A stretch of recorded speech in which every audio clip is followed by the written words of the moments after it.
এই 1 বিঘাতে আনুমানিক কত পিস পান আছে আমার দর্শকদের একটু বলতে চাই পিস হিসাবে টার্গেট দেয়া যাবে না তাও 1 লাখ বেশি আছে অনেক বেশি আছে 2-3 লাখ হবে না আমি এখন দাঁড়িয়ে আছি পানের বরজের ঠিক মাঝখানে দেখতে পাচ্ছেন এই যে পানের বরজ উপরে শোলা দিয়ে ঘেরা আসলে এই জায়গাটা খুবই ছায়া ঘেরা জায়গার মধ্যে রাখতে হয় এই যে দেখতে পাচ্ছেন পাতাগুলো এগুলো কিন্তু প্রত্যেকটি এক একটি করে টাকা হ্যাঁ আর এই লোকেশনটি হচ্ছে কুষ্টিয়া জেলার ধরমপুর ইউনিয়নে যেতেই সাতবাড়িয়া বাজার পার হয়ে প্রায় 1 কিলো সামনের দিকে আসতে হবে আসলেই খানপাড়া নামে জায়গাটি এই পানের বরজ করতে কত খরচ হয় এখনকার বাজারে মনে করেন 100 কিলো বর করতে বিঘা প্রতি কত 1.5 লক্ষ টাকা খরচ হবে আচ্ছা তো এই পানের বরজের পোকা লাগে না হ্যাঁ পোকা বা লাগে সার বীজ এগুলো স্প্রে দেয়া লাগে আচ্ছা তো কিভাবে এগুলো বিক্রি করেন এগুলো আমরা বিড়া হিসাবে বেচি আবার আমাদের দেশে সাধারণ ভাবে বুঝাই 20 মানে 40 পুনে 1 কুড়ি 40 বিড়ায় 40 পুনে 1 কুড়ি জি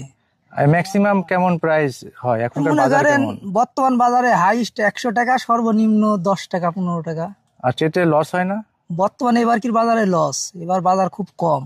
যে পানটা মনে করেন এখন 100 বিক্রি আছে গত বছর বিক্রি হয়েছে 180 টাকা তো আপনাদের এই কতগুলো বরজ আছে আপনাদের এলাকাতে আমাদের এলাকায় এদিকে আমাদের এলাকা না আমাদের এলাকা আরো পিছনে আচ্ছা এদিকে আমাদের এই বড় অন্য কারোর বন না এদিকে আপনাদের নিজস্ব জমিতে না না জমি লিজ নিয়া বছর কর মানে বর গানিছেন তাই তো জি জি জি প্রতি বছর কট কত দেওয়া লাগে প্রতি বছর কট দেয়া লাগে আপনার 30,000 টাকা বিঘি বাহ তাহলে তো প্রায় অনেক খরচ জি সেই হিসাবে একটা শ্রমিকের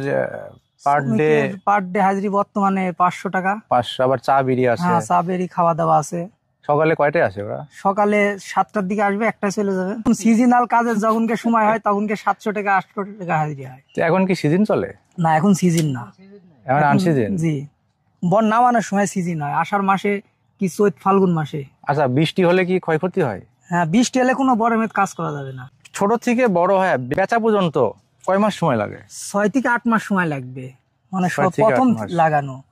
আর তারপরে সারা বছরই বেচা কিনা হবে ঘিরে রাখেছেন কে এই যে এইভাবে উপরে এটা না দিলে তো ঠান্ডা রোদে হবে না এটা অতিরিক্ত রোদেও হবে না অতিরিক্ত ঠান্ডাতেও হবে মানে টেম্পারেচারে একটা মাপসাপ আছে একটা মাপ আছে তাপমাত্রা বেশি হলে মাথাগুলা নষ্ট হয়ে যাবে আবার তাপমাত্রা একটু কম হইলেও সমস্যা এইজন্য পানখোর তাদের উদ্দেশ্যে বলছি আপনারা যে পান খান এই পানটা কিভাবে আসে এটা কি একবার ভেবে দেখেছেন আমরা চলে এসেছি সেই রুট মানে গোড়াতে কিভাবে সেই পানটা উৎপাদন হয় এবং তাদের কি পরিমাণ পরিশ্রম জড়িয়ে রয়েছে এই সেই পানের পিছনে তাই আমাদের উচিত আমাদের এই চাষাবাদকে সহযোগিতা করা এবং ন্যায্য মূল্য দেওয়া যাতে তারা সংসার চালিয়ে বিশ্বের বাজারে এই পানটা রপ্তানি করতে পারে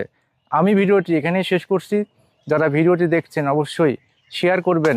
এবং পরবর্তীতে অন্য কোনো ভিডিও নিয়ে হাজির হব আসসালামু আলাইকুম